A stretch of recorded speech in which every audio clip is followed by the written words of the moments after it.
my name is Akwaaba App, and you're welcome once again to the Akwaaba App Podcast.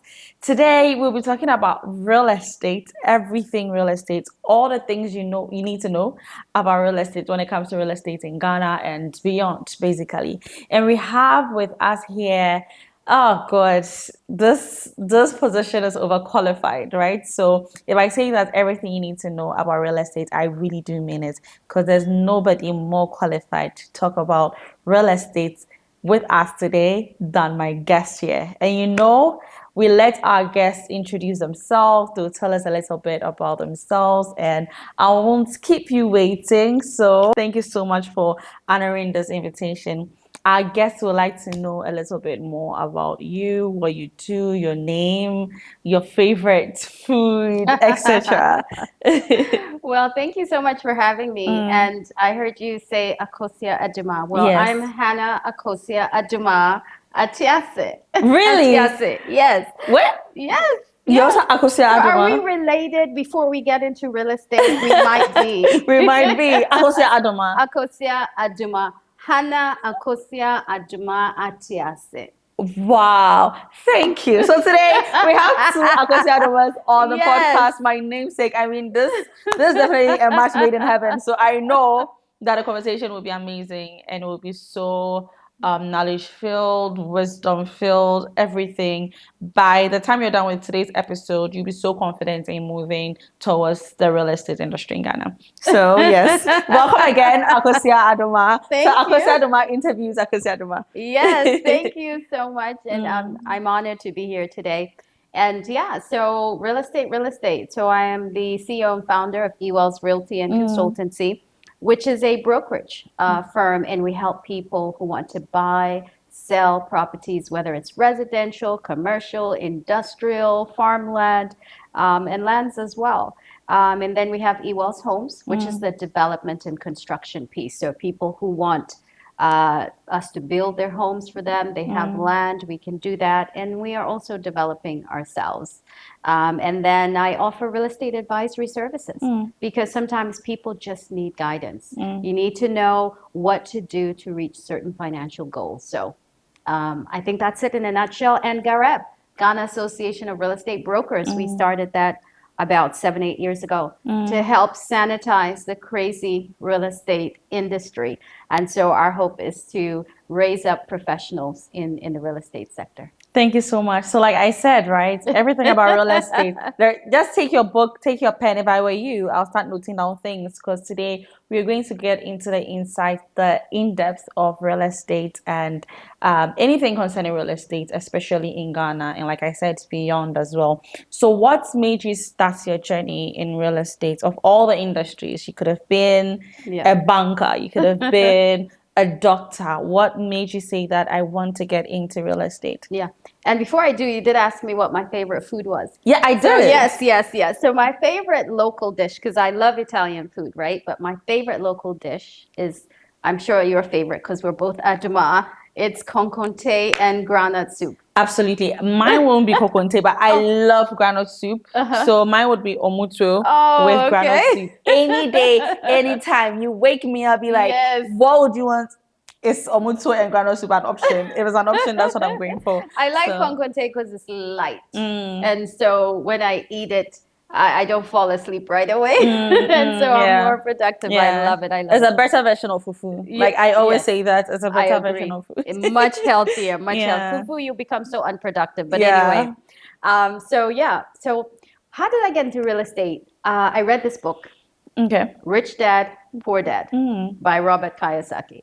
When I started reading that book, I was so amazed at, he talks a lot about entrepreneurship. He talks about real estate, about building wealth. And after reading that book, I ended up going to real estate seminars. I wanted to learn as much as possible about real estate. So I really wanted to invest in myself. So and this was when I was in my 20s. So for 1 year, I said every week, I'm going to find a business, entrepreneurship, or real estate seminar to attend. And I did that for 1 year. Every week I attended some seminar and was just learning. And then I got a mentor. And that's how my journey started.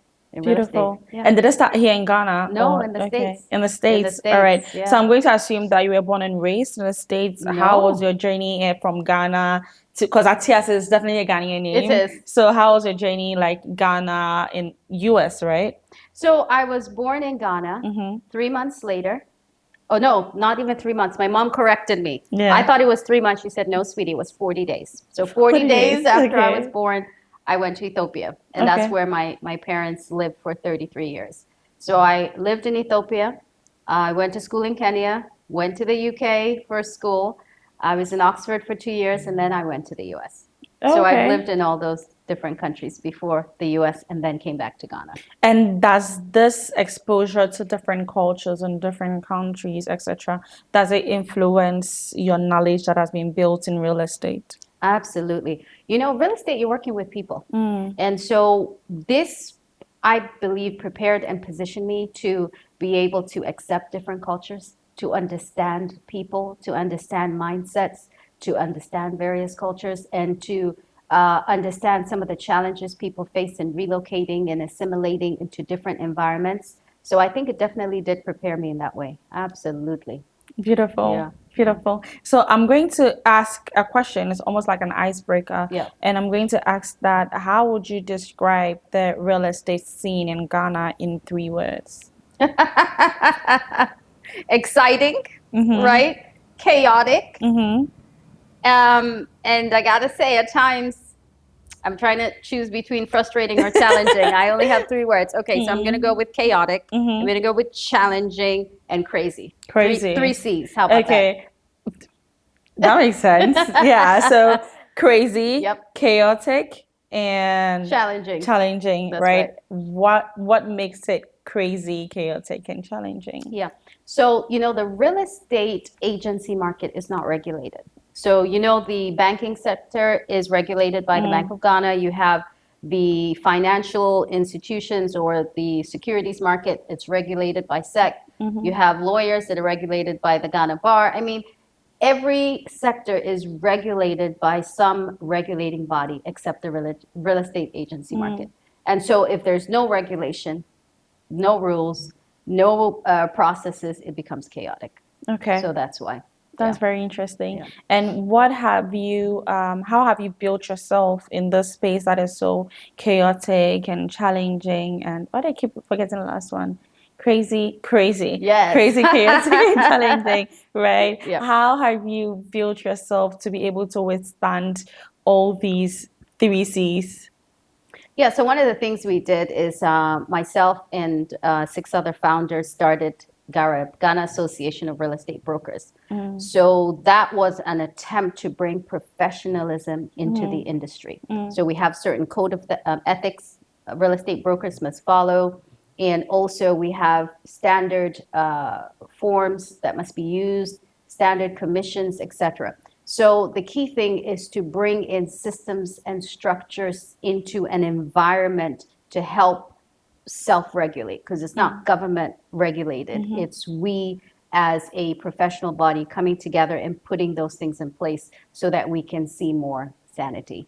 Has this yielded any measurable results that you can share with us today? Absolutely. I think one of the key things is you see, you if you have this body, Gareb, that you all have a standard commission. You can't charge more than 5% for a sale of a property. You can't charge more than 1 month's rent for a long-term lease. When that is in place and a client comes and they're like, okay, what is the commission? And we say, well, these are the standard commission fees. Clients are more inclined to believe that and go with you because you Mm, have a body that mm, regulates you. mm, Whereas if somebody just comes and says, well, today I want to charge 10%. Oh, I mhm. need to pay my light bill, so I'm going to charge 15%. You know what I Mm. mean? So what we found is that it started building trust and transparency with clients, and they wanted to work with our association. Okay, and Yeah. how does one become part of your association? Well, there are a lot of steps. You fill out the form. There's a background check that's done to make sure you have no criminal record. And then also you go through training. Mm, There's a orientation process. And after you pass all that, then you become part of the association. But even part of the association, there are training courses you have to take, examinations, before you become a certified real estate agent. So there is Beautiful. an institution that came out of the association, which is the Ghana Institution of Real Estate Brokers. Yeah, so once you pass those exams, then you get your certification. Okay, Yeah. nice. So let's say that I'm a diasporan, right? And I'm coming to Ghana. I want to get a place for a long-term lease or rent or buy, right? How do I get someone from Gareb, Right. right, to work with? Yeah, so you can contact our office, the Gareb office, or you can visit the website. So once you contact the office and you say, okay, I'm looking for a place in maybe Cantonments or Osu or Labani or Kaswa or wherever it is, they are specific real estate brokers that work in those areas. So then they would introduce you to a broker that specializes in the cantonments or in the airport or East Legon area. Okay, that's beautiful. So I asked all those questions because I want you to go through the right channels when you're coming to Ghana to whether rent or lease or buy. And every detail will be shown on our screen so that you don't, yeah. So it doesn't get crazy and chaotic. Yeah, and challenging, Yeah. right? So there are right steps because I know it can be very, very frustrating Yeah. for people to come to Ghana and get into the real estate scene. Yep. But to move off from that, you mentioned that the name of your organization is Ewells, right? Yeah, I have Ewells been Realty. trying to like wrap my mind around it. Like, what does it mean? Why the name Ewells? Oh, great. So E starts for Elim, Elim. Okay. And so it's in the Bible. Okay. So when the children of Israel were going to the promised land, they went through the desert and they got to this place called Elim. And in Elim, they were palm trees and they were wells. And so that's where the wells comes from, Okay. Ewells. And if you look at the logo, you'll see a palm tree in the Yeah. logo. So essentially, they came to this place where they were refreshed in their journey of going through the wilderness. So your home should be your sanity. Your home should be a place of refreshment where you have peace, where you are sort of shielded from the rest of the world, from the challenges, the adversities, the wilderness, that sort of thing. So you come into your home and it's a place of refreshing.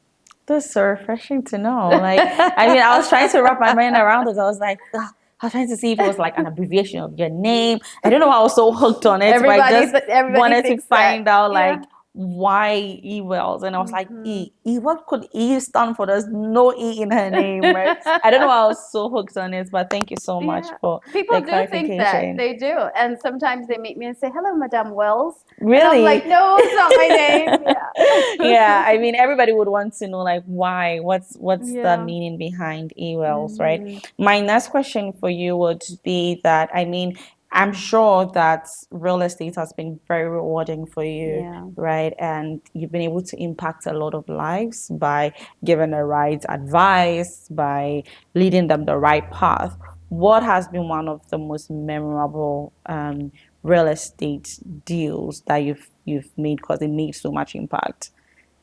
I think I can say two because they're neck and neck, okay? Okay. So the first one I think is I always remember a client, we got her property and she was so emotional. She broke down and she said, thank you that I could finally relocate to my homeland. Oh. I have been living overseas for over 30 years and I've always felt stuck because I've never had the opportunity to buy a property. And now I know I can leave this country, which is not really my country. She was there working. And now I can relocate to my homeland and have a place of my own. Okay. So she no longer felt stuck. And you know, a lot of people feel stuck overseas because maybe they can't afford to purchase properties here. But if you get in touch with a real estate broker who understands the terrain, when a good deal comes up, they can assist you in being able to purchase that property. They can negotiate it with the seller. You can do seller financing, rent to own. There's so many options out there, but when you don't know, you don't know. So I think that was very touching that I was a part of her journey to be able to come back home. Beautiful. And you said it was a second one? Yes. This one, First of all, I know it is a cultural mindset where a lot of women in Ghana are told to wait till they get married before they buy property, buy it with your husband or move into your husband's house. They're not really encouraged to buy property. And so I did a seminar for women, African women in real estate. And afterwards, a lady came up to me and said she was ready to purchase a property on her own, despite family telling her that it's not the right move. Maybe the husband will be intimidated if she later gets married and that sort of thing. And I assisted her in purchasing that home. And I think the biggest thing was the fact that she had a relative who had waited for the husband to purchase, the home. And when they got married, she moved in with the husband into his home. Unfortunately, they went through a divorce and she became homeless because that home belonged to the husband. So the fact that she was able to be empowered in her own situation and saw what happened to her relative, she knew that that could have been her if she had followed that same mindset. Wow, that's nice. So you see how real estate is changing lives. Because I always say that there are like Maslow theory of needs, right? Where there's the basic one, and there's always like a house as part of it. So I mean, building a house or getting a place to lay your head is so essential to you attaining all the other things that you want to attain in life. Yeah. So thank you so much for sharing this with us. But when it comes to the real estate industry, we realize that it's very male dominated. It Like is. the industry itself Yeah. is very male dominated. And being a woman in this space, how do you push through and how do you create space for other women to also occupy? Yeah. So, essentially overseas, over 60% of real estate brokers are women. And in Africa, it's 14%. So 14. 14. So you can Wow. already see the disparity. One thing I would say is that it's so essential that women in real estate are very knowledgeable because already the fact that it's male dominated, women are not respected in the space. And so you earn respect through your knowledge, experience, and expertise. So invest in yourself, and become valuable in a real estate transaction. And it is the value that you bring to that transaction that will attract clients to you.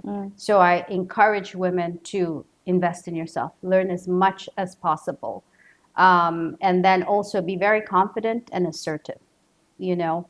And I would say make sure that you are visible in terms of your brand identity. What is your niche? Carve out a niche for yourself and then bring visibility and exposure to that niche that separates you from other individuals.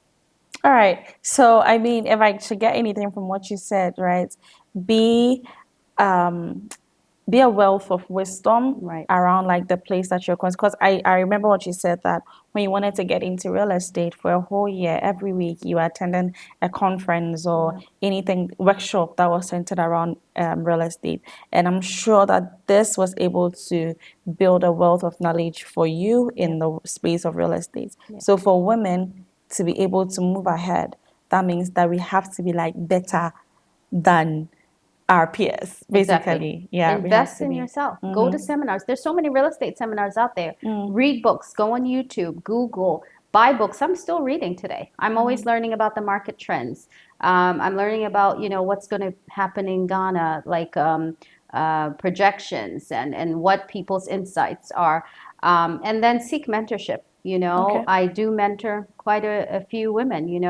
And I'll say be bold. Go up to the women that you admire and you admire their work in real estate. They're architects, construction workers, brokers. There's so many facets of real estate, interior decor. You see those women championing in that space, go up to them and ask them to, be a part of their mentee program. And if they don't have that mentorship program, just ask if you could even shadow them for a day or learn from them. I'm sure a lot of women, I have people who shadow me who come and they learn from me. And women I know will be willing to help other women. Beautiful. Yeah. And you were talking about learning, right? Read books. What is, if you were to recommend one book around real estate for someone to read, right? This is, you guys, you have to pay for this episode. You have to pay for this episode, but we're giving it to you for free, right? So right now, take your book and take your pen and jot this down. Yeah. So what book on real estate would you recommend for anybody that wants to start their journey in real estate? Yeah.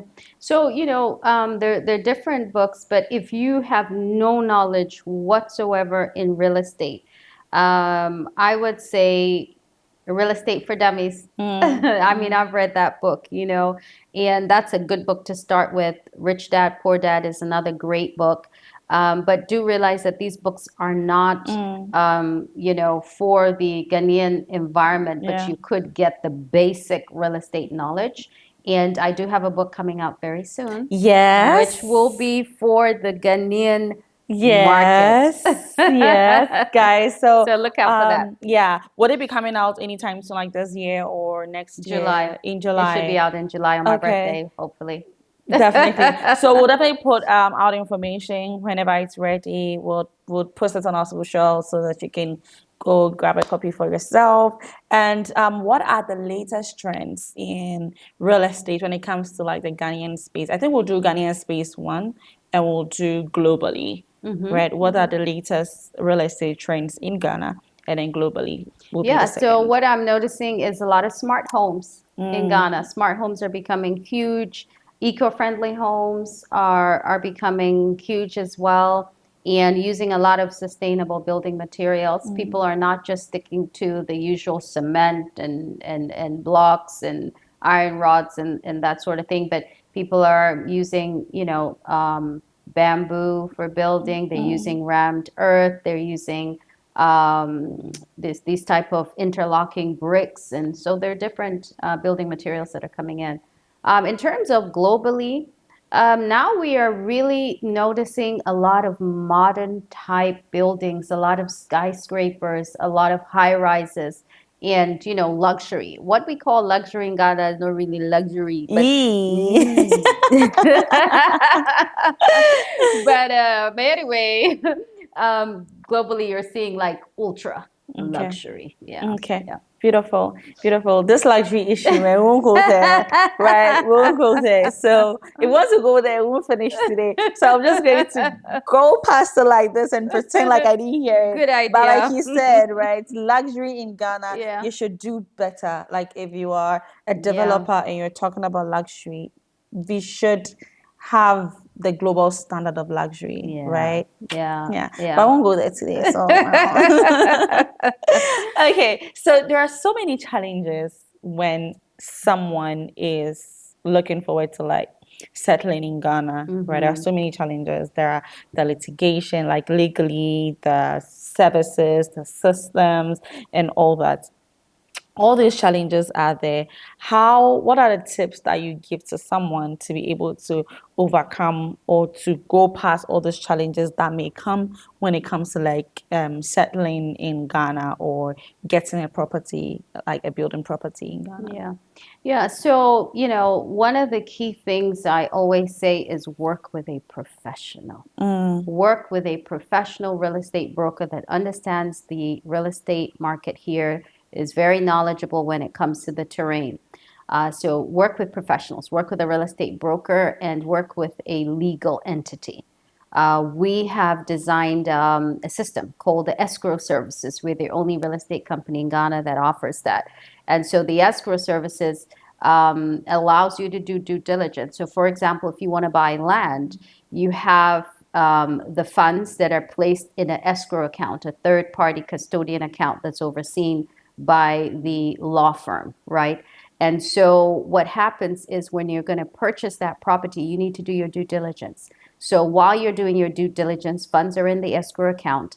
After the due diligence has been completed, then funds can be dispersed to the seller, to the owner. But what happens now is people are giving down payments or certain amounts directly to the seller. And when the due diligence is done, and in the event that the due diligence, comes back and the seller is not the valid owner, you've already paid the seller. So the chances of getting the money back are slim to none. So this is why we have the escrow service in place. Funds are not given directly to the seller until the due diligence is completed. Beautiful. And then when we're talking about all these challenges as well, right? In in the government sector, right? Like government rights, right? All these challenges just keep persisting, Yeah. right? Keep like lands being sold to multiple people. Um, trying to get your rights documentations for your land for your building takes like ages for it to be done. What are some of the systems you think we can put in place to make to tone down those challenges and to make real estate less chaotic and crazy and challenging? Yeah, yeah. And also to add to the escrow services, let me say it's not just for buyers and sellers, but also for new construction off plan. So the funds are kept in there and they're dispersed in phases. So when the developer builds it, foundation, then it's dispersed. Lintel, window level dispersed, roofing dispersed in the final. So that way you manage the funds that are being allotted per the various stages. But in terms of the government, I think what the government could put in place, of course, is digitalization, where this becomes public records. If I want to purchase a property, I should be able to just go to the registry, look it up, see who owns it, and look at the chain of title, look at all the information necessary on that particular property. So I think if the government can have a system in place, even maybe blockchain system where things cannot be forged or changed, but when you're working with a system that's manual, that's where you face a lot of challenges. So they need to, I mean, in the system, we're in a tech environment. AI is available, there's blockchain technology. I mean, we're in a technologically advanced world now, and we should be able to implement some of these changes. That would be a dream come true. I mean, Yes, oh, it would. It would. no, like It would. sometimes you listen to the news on Yeah. TV or radio, and some of the crazy things people have to endure because they may have gone through all the due diligence and etc., but they were still scammed, right? And sometimes you hear this and you're like, what can we do about it? Because it's almost like become a norm, like oh. I'm building, so I have to get like maybe land guards to protect my land, etc. And then you're building, and somebody comes, this is my land, and all those things. And what you said is so beautiful. That's very true because then when the proof is there, nobody else can come and be like, this Yeah, is my land when it's exactly. already Yeah, in my everybody knows, and name. it's Yeah, public information. yeah, And we know we really need to work on streamlining the process.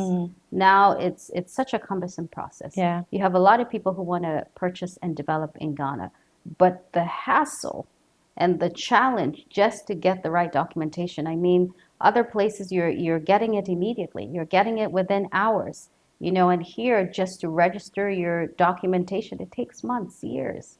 I mean, it has to stop somewhere. Yeah, It's one of absolutely. the crazy, challenging things about real estate. Yeah, Wow, chaotic. interesting. So just this is a very, very aside question, Sure. right? Yeah. If you were to settle anywhere in Ghana, I'm sure like you have your home in Ghana, but if you had a home in a town that you felt like there's a town that I'd like to settle in, what town would it be here in Ghana? Where would I settle? In a different town. So because I already live right here in Accra, I would look at Cape Coast. Yeah, I would. Why I think Cape Coast? because it's developing, so there's so much potential there. But I think just the coastline.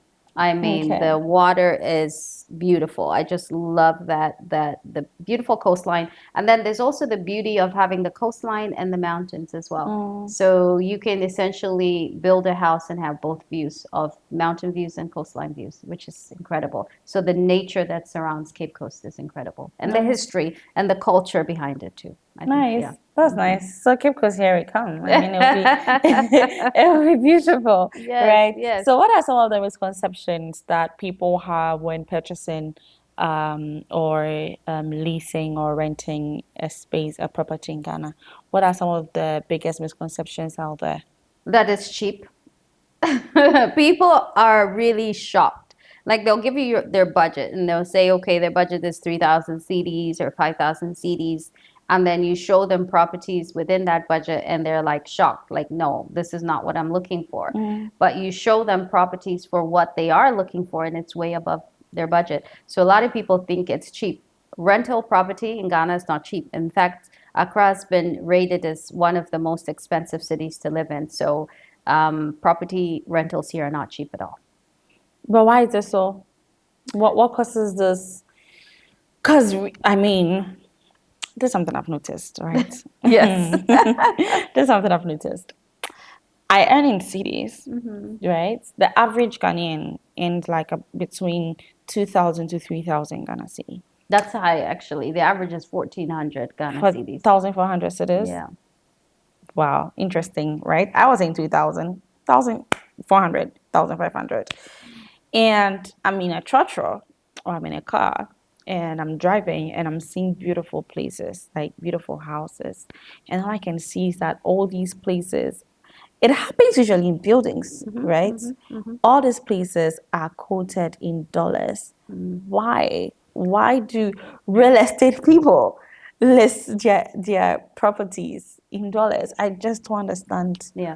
Well, first of all, they're not supposed to. According to the Bank of Ghana directive, okay, everything is supposed to be advertised in local currency in CDs. But the reason why people don't is because of the high rate of inflation. If I quote today that this property is 1,000 Ghana cedis, and today the dollar is at 15. Tomorrow, if you come and buy it for me and you give me 1,000 Ghana cedis, the rate could be $1 to 16. So that means it's not 1,000 CDs today, it's actually 1,200 CDs today, whatever the amount is. So that means I would be changing my prices daily. So if I advertise, I've got a big billboard, I advertise the property's 300,000 CDs, and the thing is because it's pegged at the dollar. That's the bottom line. And it really shouldn't be. We should just have local currency.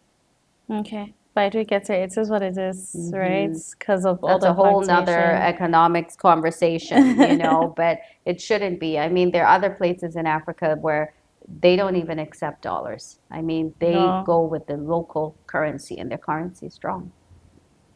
Beautiful. I mean, So we'll we get need there to one look day. into that. Yes. Yeah, we'll get there one day, right? So the only solution to that would be to stop inflation. Yes, but also don't peg it against the dollar. I mean, we maybe shouldn't have a dollar-backed currency. We could look at gold. We could look at other resources for increasing the strength of our currency. Okay. Another side question, because Sure. it's like, okay, let's get serious. And we're like, side question, right? So if we were to describe the real estate scene in Ghana in an architectural sense, right? Describe real estate in Ghana as a type of building. What type of building will the real estate industry in Ghana be as a house? Would it be a story building? Would it be a skyscraper? Would it be a madhouse? Would it be a wooden structure? What would it be? It would, I would describe it as, What would it be and why do you choose your answer?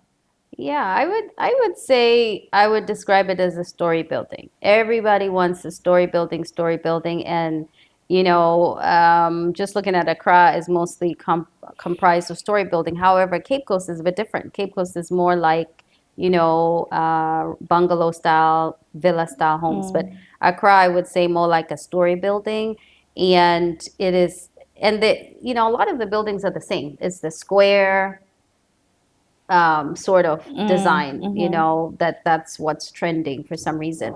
I would love to see more, interesting architectural designs. I mean, I don't know, but I think that when it comes to Ghana, we have a taste for very simple, should I say basic It's designs. basic, it's just square.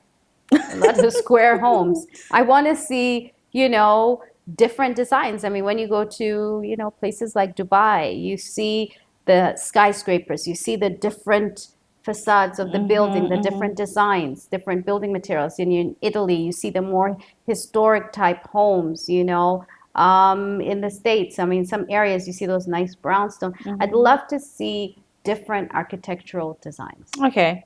How do we get there? Is it like should we empower our artisans more to be able to I learn? think And so. then how do we empower them? Because I feel like, Education. Because what I realize is people just follow people. If they see somebody build a square house, they build a square house because that's what they know, because that's what they've seen. But if we show them different things and educate them on different things, then they will build different things and give them that outlet of creativity. I notice here people don't have that outlet to be creative. It's just book smart, book smart. You just go to school, you learn, you learn, you learn. But you need to give people the artistic outlet, the creative outlet, the innovative outlet, and then people will even come up with beautiful designs on their own, you know. beautiful. No, I'm just saying this because in Ghana, right? Okay, we do have like engineers, we have architects and all as well, but we have a lot of the people in the building industry being like informally educated. So we have like the masons and the carpenters. Yeah. They didn't necessarily go to school for it. They were trained as an apprentice and then they figure it out and then they're building, right? So how are we empowering these people to be able to be more daring and be able to like be more take up more challenging structures, right? We have very few schools that cater to like technical skills. So we realize that even if there's something you want to do, like if building was something that you would want to do, if you're not getting into the university, it would be so hard for you to have like a formal education around like having to like build like civil engineering stuff, like building more complicated structures. So that's why I was asking the question, like how do we empower these people who may not have been able to get into the universities, Yeah. are very local masons, Mm-hmm. start carpenter somewhere. Do we set up more workshops for them? Mm-hmm. Do we set up more schools for such people that they can just go in 3 months and just go and learn something and then they get to apply it? What are some of the things that government or the people will be able to do to like empower them to be able to do more creative stuff? Yeah, so the first thing is, you have to start with the mindset, letting them know that they can and that they are able and they have the gift and the ability to do that. And then, yes, workshops, I mean, I do a lot of master classes. I do practical and in class master classes because people need to go to the field. They need to see how to show a house versus sell a house. There's a difference. So I think they have to be workshops, they have to be master classes, they have to be training sessions, boot camp training sessions. That could be a few days, could be a day to even a week. And people are taught these various skill sets. Thank you so Absolutely. And show much. videos of all over the world of what people can see. I Yeah. really believe that if you're not able to travel and go and see what's out there, bring it to them and show them the videos and show them the possibilities. Yeah, Yeah. I mean, they would have a vision of what they could do. They Yeah, could have a vision of what is possible, and then people can try and match up to it, right? absolutely. Now we move to like building to the financial aspect of Yeah, real estate, yeah. renting, mortgage. What's the difference? Between renting versus so mortgage is buying. You're buying a property and you're getting a bank to lend you the money to purchase it. And then versus renting is you are paying the landlord directly on a monthly basis. Well, Ghana is not monthly basis. You pay at least 6 months up front. Yeah, 6 months is like you got the best deal because Yeah. a landlord can look straight into your face and tell you 2 years. Yeah. I'm taking 2 years, nothing less. So But it's not, Rent Control Act says the maximum is 6 months. So if they take above 6 months, then you it's could. not really allowed.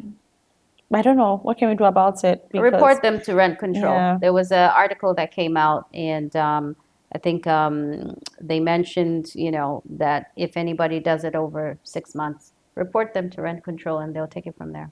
All right. So now you know you can report them to Red Control, right? But what are the pros and cons of like mortgage and then renting? Because I mean, based here in Ghana, There are not a lot of conversation around mortgage. I Mm, rarely, should I say I've never, I don't remember having a conversation with anybody that was involved in any kind of like mortgage. Oh, I have to pay mm, my mortgage. I've never heard that from any friend yeah, or family member. It's always like rent or you're building. Is that I'm yeah, renting or I'm building, yeah. right? So, what is a mortgage seem like when you come to Ghana? Yeah, I mean mortgages now because you see they had to first educate people. So they were mortgage institutions that held mortgage clinics. You know, where people come and they learn about a mortgage and what it is. Because the bottom line is Ghana is a cash-based economy. Okay, it's not a credit-based system. You don't have credit cards, student loans, car loans, mortgages. It's not something that people are readily keen on, engaging, right? Because it's cash based. So now more and more and more people, especially those in the diaspora, they even have diaspora mortgages for them, tailored to those in the diaspora. But now more and more people are looking at mortgages as a way to be able to afford the home instead of building or instead of having to save for years and years to get the cash to buy it. Yeah. And which one would you say would be more advisable? Should I, if I had money, should I rent and start my building projects bit by bit, or if I had access to mortgage, should I just go for a mortgage? No, I think it's not what you have access to, but what your uh, financial goals are, what your availability is. So, for example, if I had a choice whether to buy or to build, I would say buy because I don't have time to build.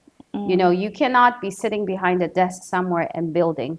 You have to go to the site, you have to ensure that it's being done, you have to have a trustworthy project manager, you have to have good inventory control systems in place because you don't want any theft and that sort of thing. You have to be involved because it is your home to make sure it's done the way you want it done.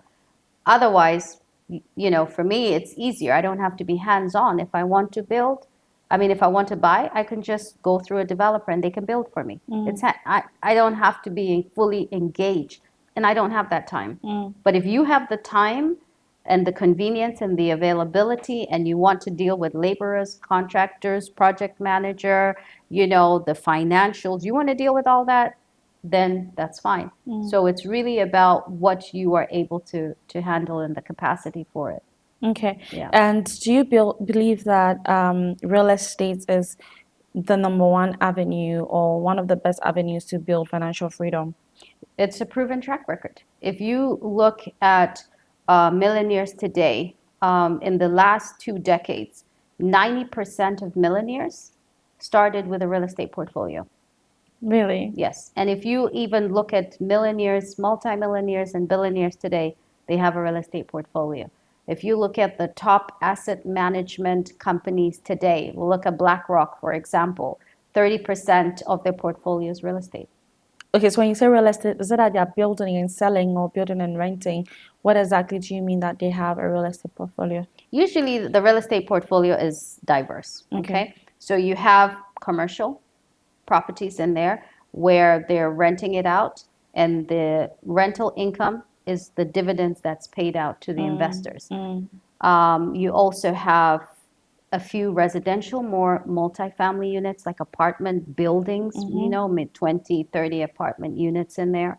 You have land as well. So they have a combination. You have hotels, you have resorts, different things like that. So all that compromises your real estate portfolio.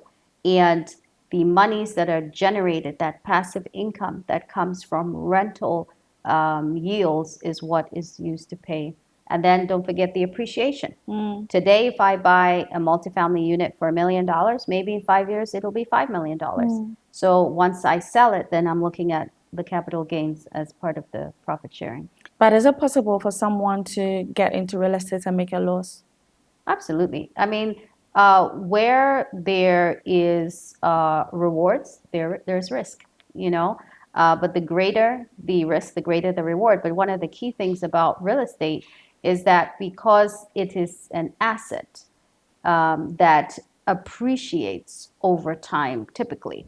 unless you are in an area where, there are a lot of foreclosures, and then it causes the property price to depreciate. But in an emerging market like Ghana, like Africa, you are going to experience appreciation because of the development that's coming into the area. And you're not really going to get a lot of foreclosures because it's a cash-based economy. Okay, great. So, if somebody wanted to get into real estate to um, if somebody wanted to get into real estate, right, with a goal of, okay, this is what I want to do to be able to get a lot of financial rewards, etc., what are the tips that you give to that person to be able to realize this? Yeah, so I would say definitely diversify your portfolio. So I would say maybe have, for example, one property in a prime area like Cantonments or Airport or Labani, and that brings in passive income, right? Because the yields are pretty high in prime areas. And then I'll say have another property in an emerging area like Oyarifa, Chado, Okay. East Legon Hills. So if I buy a property there today for $50,000 or let's say 50,000 CDs, I hold it for 5-7 years. By that time, it could be 150,000 CDs. So, Ewells, right? What is the legacy that Ewells wants to live, or what is the legacy that you want to live from your company, Ewells? And I know that you also host a Signet Hour. So, what is the legacy that you want to leave at the end of the day, or what's the impact you want to make at the end of the day? Yeah, so I think one of the key things is to be able to empower people through home ownership, to bring that financial freedom to people, to build generational wealth through real estate, one house at a time, and to also help empower the youth. We have African Youth in Real Estate entrepreneurship seminar every year. In fact, this year in May, it's going to be in University of Cape Coast. Wow. So we want to help empower the youth, let them understand that real estate offers tremendous value chain from, construction to lawn care to maintenance to facilities management. I mean, there is a lot that one can do. It's not just buying and selling properties. So to empower the youth through knowledge and give them job opportunities. And I think, and also women, to see more women in real estate, in leadership positions, and to see more women taking bold steps to buy property without waiting for that romantic partner or their husbands, but to be bold and to go out there and buy on their own. Okay, beautiful. So, like I was saying, I mean, in my digging on you, I realized that you are the host for Signet Hour. Oh, yes. And what is this program about, and how do we log in into the other half of Hanna Atiasi when she's not Hanna doing, Atiasi. when she's not championing the world of real estate? So the Signet Hour show, it started from Haggai 2:23, where the Bible says, the Lord says, I will make you like a signet ring. So the Signet Hour comes from, the signet ring that kings would wear. And they would put that in a blob of wax, and then they would put it on important documents as their signature. So, the Lord is saying, I have chosen thee, I will make thee like a signet. So in other words, entrepreneurs are God's signature in the marketplace. So it's a Christian business talk show where we talk about, people starting their businesses and how, God has helped them along the way, the challenges, the triumphs, and that sort of thing. So it is a show that talks about the person of the Holy Spirit, the principles of the Holy Spirit in the marketplace. Because we are supposed to carry the glory of God into the marketplace. Nice. And when is it aired? Where do we get to watch it? Every Saturday at 10:30 a.m. on TBN Africa. Beautiful. Yeah, Beautiful. Thank So you. this Saturday we are tuning in, guys. 10 a.m. TBN Africa. Thank you so much, Madam Hanna Atiasi, guys. I told you guys the name, the combination, the energy, everything was top, top, top. What's your last words to our audience? Where can we find you? If anybody wants to reach out to you. I am on all social media platforms. It's Hanna Atiasi. There's no H at the end of my name, so it's Hanna and then Atiasi, Atiase. on all social media platforms, YouTube, Facebook, Instagram, LinkedIn, right? All of them. And I just want to encourage everybody because we see this overseas a lot, where people are buying properties at a young age. I bought my first property overseas at 23. I want to Wow. encourage more people to look at the option of buying land, buying homes. And we want to begin to build generational wealth through real estate, one house at a time, right here in Ghana and in the continent of Africa. Thank you so much. I feel so empowered and I look forward to getting my first property. Yay! And I look Yay! forward to helping Thank helping you, thank you, you. thank you so, so much. Thank you Thank so you. much. Thank you for having me. You're welcome. Thank you all so much for watching us, and we know that you've learned so much. Once again, my name is Akusia Adoma, and this is Akwaaba App Podcast. We hope that you learned a lot, and we know that you learned a lot. We can't wait to see you on our next podcast episode. Have a wonderful day. See you next time, guys. Bye.